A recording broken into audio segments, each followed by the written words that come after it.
এই র‍্যাকটা অনেক বেশি হেল্পফুল। কিচেনের আলু, পেঁয়াজ থেকে শুরু করে শুকনো আইটেম সবকিছুই খুব সুন্দর মতো অর্গানাইজ করে রাখা যাবে। আমি অনলাইনে দেখেই অর্ডার করে ফেলেছি। আসসালামু আলাইকুম। আল্লাহর রহমতে নিশ্চয়ই সুস্থ আছেন, ভালো আছেন। কিচেনের জন্য একটা র‍্যাক নিয়েছি। আমার কিচেনটা সবসময় অর্গানাইজ করে রাখতে আমার খুবই ভালো লাগে।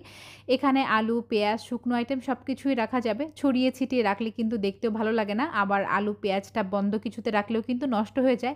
এই র‍্যাকগুলোর সুবিধা হচ্ছে পাশে কিন্তু ছোট, ছোট ছিদ্র করা আছে। মানে বাতাস যাবে, আলু পেঁয়াজটা নষ্ট হবে না। আবার সবকিছু খুব সুন্দর মতো ঢাকাও থাকবে। আপনার আলাদা করে বারবার বক্সে রাখতে হবে না। তো আমি একটাই কিছু শুকনো আইটেম রেখেছি। আর দুটোয় আলু আর পেঁয়াজ রেখেছি। প্রতিভা রুটি মেকার পেজ থেকে আমি এই র‍্যাকটা নিয়েছি। ক্যাপশনে ওনাদের পেজটা ট্যাগ করা থাকবে। চাইলে আপনি অর্ডার করতে পারেন। সকালের একটু নাস্তার জন্য বানিয়েছিলাম খিচুড়ি, বেগুন ভাজা, ইলিশ মাছ ভাজা। খিচুড়ি, বেগুন ভাজা, ইলিশ মাছ ভাজা এর থেকে মজার খাবার আমার মনে হয় না এই পৃথিবীতে কিছু আছে। সঙ্গে একটু পেঁয়াজ মরিচের ভর্তা বানিয়ে নিচ্ছি। এই পেঁয়াজ মরিচের ভর্তা ছাড়া খিচুড়িটা একদমই অসম্পূর্ণ। আর রাইস কুকারের মাখানো খিচুড়ি সবসময় খেতে খুব মজা হয়।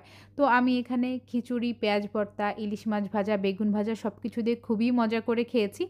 বাকি ভিডিও দেখার আগে চলেন ছোট্ট একটা ভিডিও দেখে আসি। আমার স্কিনটাকে হেলদি এবং গ্লোয়িং রাখতে সবসময় আমি অর্গানিক প্রোডাক্ট ব্যবহার করার চেষ্টা করি। গ্লোমিনিয়াস আল্ট্রা গ্লো সোপটা আমি বেশ অনেক দিন ধরেই ব্যবহার করছিলাম। এটা আমার স্কিনটাকে একদম ডিপ ক্লিন করে ইনস্ট্যান্ট কিন্তু একটা ব্রাইট লুক দেয়। ওপেন পোরগুলো মিনিমাইজ করে এবং চোখের নিচে ডার্ক সার্কেলগুলো দূর করতে হেল্প করে। স্কিনটাকে একদম অয়েল ফ্রি এবং ড্রাই স্কিন স্মুথ করে তোলে। পাতলা স্কিন মোটা করে এবং স্কিনকে সফট ও স্মুথ করে তোলে। ন্যাচারালি ব্রোন, লাইট মেস্তা, পিগমেন্টেশন সহ দাগগুলো দূর করতে কিন্তু হেল্প করে। গ্লোমিনিয়াস পেজ থেকে আমি এই সোপটা দীর্ঘদিন যাবৎ ব্যবহার করছি। ক্যাপশন ওনাদের পেজটা ট্যাগ করা থাকবে। চাইলে কিন্তু আপনারা অর্ডার করতে পারেন। সন্ধ্যার দিকে একটু নাস্তা বানাচ্ছিলাম। মেহেরিমা মোমো খেতে খুবই পছন্দ করে। আমি একদমই ব্যতিক্রম। আমার মোমো একদমই ভালো লাগে না। তো আমি ফ্রোজেন মোমো কিনে প্রায় সময় ফ্রিজে রেখে দিই। সন্ধ্যার দিকে শুধুমাত্র স্টিম করে দেই। ছোট্ট এই কুকারগুলাতে মোমো স্টিম করতে খুবই ভালো। এগুলোতে আবার বাচ্চাদের খাবারও রান্না করা যায়। আমার কাছে খুবই হেল্পফুল লেগেছে। এটাতে আমি একদিন বিছানায় বসে মোমো বানিয়েছিলাম। তো এখানে আমার মোমোগুলো সিদ্ধ হয়ে গিয়েছে। মোমোগুলো তুলে নিয়েছি। সঙ্গে চিলি অয়েল ছিল। চিলি অয়েল দিয়ে কিন্তু মোমো খেতে বেশ ভালোই লাগে। আমার মেয়ের ভাষ্যমতে আরকি। আমি তো মোমো খেতে ওরকম পছন্দ করি না। তো এইখানে মেহেরিমা মোমো রিভিউ দিচ্ছিল, কোনটা কেমন লাগছিল। এখানে ২-৩ ফ্লেভারের মোমো ছিল তো। চিকেন মোমো ছিল, তারপর লেমন ফ্লেভার মোমো ছিল। ও সেগুলোই বলছিল যে কোনটা খেতে ভালো লাগছে।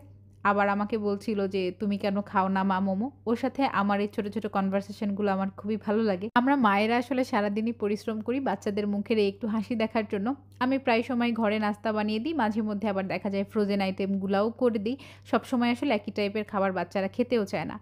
তো এই ছিল আমাদের ছোটখাটো একটা ডেইলি ব্লগ। এখানে বিদায় নিচ্ছি। দেখা হবে পরবর্তী কোনো ভিডিওতে। ততক্ষণ পর্যন্ত ভালো থাকবেন, সুস্থ থাকবেন। আল্লাহ হাফিজ।